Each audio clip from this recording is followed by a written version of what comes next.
Interessante que sempre nós tivemos, em todos os tempos, né, desde a era apostólica até os dias de hoje,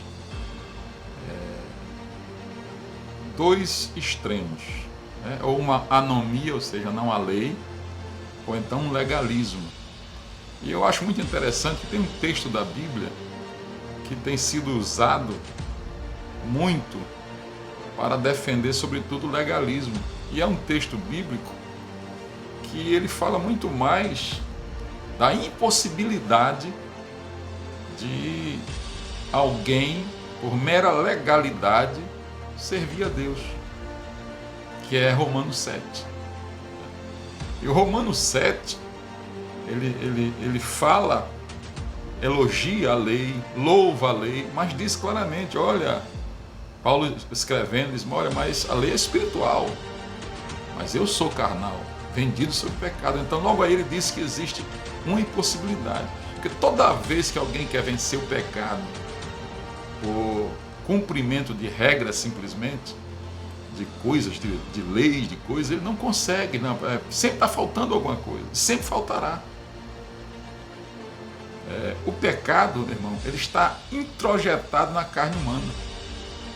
Logo, o problema não é acabar com o pecado, é colocar Cristo no coração.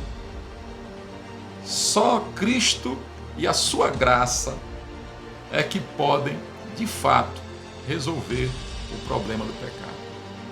É só se você coloca Cristo e a graça de Cristo no coração é que resolvem o problema do pecado. E aí, nós podemos pegar o texto aqui, que eu estou com a Bíblia bem aqui, o texto de Romanos 7, e aí tem alguns pontos que Paulo diz.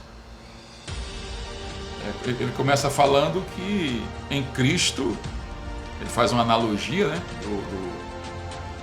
da pessoa que se casou e o companheiro morreu. Então o companheiro morrendo, a pessoa fica livre para casar com outro. Ele diz, olha, você está livre porque Cristo morreu, para que você possa não mais viver de acordo com a lei. Quer ver o texto aqui? Ó? Ele diz assim, ora, a mulher casada está ligada pelo marido, enquanto ele vive, mas se morrer, desobrigada ficará da lei conjugal.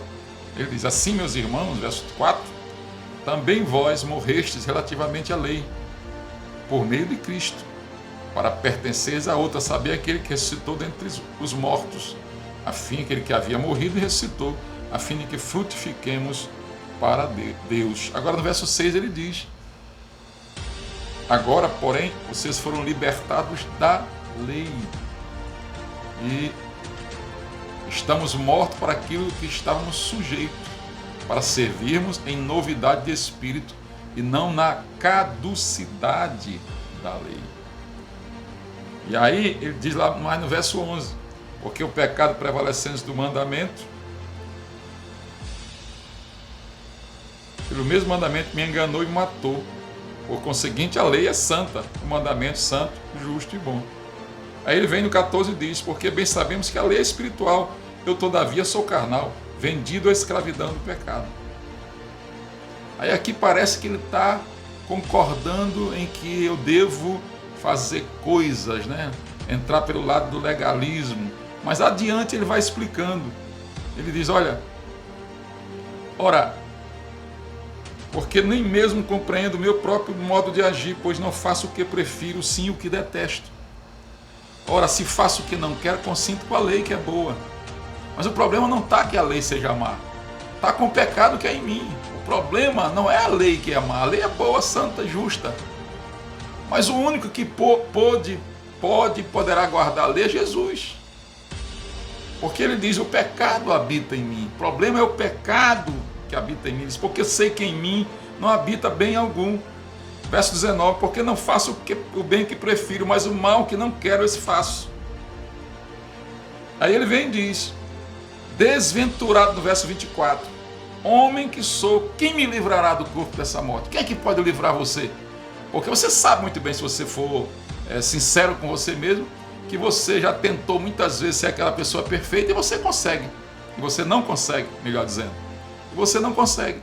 Por quê? Porque o pecado habita no homem. E não é tentando cumprir as coisas na carne que você vai conseguir, porque a carne não consegue. A carne por si só já está derrotada, porque nós pecamos por pensamentos, por palavras, por ações e por omissões. Agora, chega aqui no verso 24, quando ele diz: desventurado o homem que sou, quem me livrará do corpo desta morte? Aí ele diz: graças a Deus, por Jesus Cristo nosso Senhor, de maneira que eu de mim mesmo, com a mente, com o entendimento, sou escravo da lei de Deus, mas segundo a carne, da lei do pecado. Aí no capítulo 8, verso 1, ele termina dizendo: agora, continuando, agora pois, já nenhuma condenação existe para os que estão em Cristo, porque a lei do Espírito da vida, não a lei das tábuas de pedra, em Cristo Jesus te livrou da lei do pecado e da morte, da lei do pecado e da morte, porquanto que fora impossível a lei no que estava enferma pela carne. A lei estava enferma pela carne, não é a lei que era mal, que é má, que era má no caso. Sou eu que não tenho condição de guardá-la. Essa é a grande questão.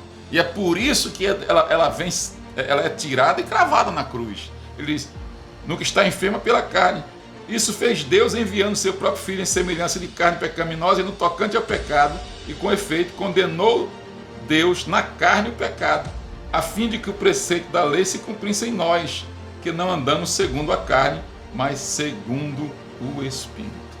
E aí é nova vida com Deus, andando debaixo da sua graça, tendo uma nova consciência com Cristo, com Deus, que nós serviremos ao Senhor. Não pela legalidade e nem, porque eu não tenho lei nenhuma. Não, nós estamos debaixo da lei de Cristo, como diz Paulo. Nós não andamos sem lei, mas nós estamos debaixo da lei de Cristo. Agora andando por fé, entendendo que nós somos salvos pela graça, mediante a fé. Isso não vem de nós, é dom de Deus. Eu não faço obras, não produzo obras para ser salvo. Eu produzo obras porque Cristo está em mim e Ele que me outorga a salvação. Que Deus te abençoe.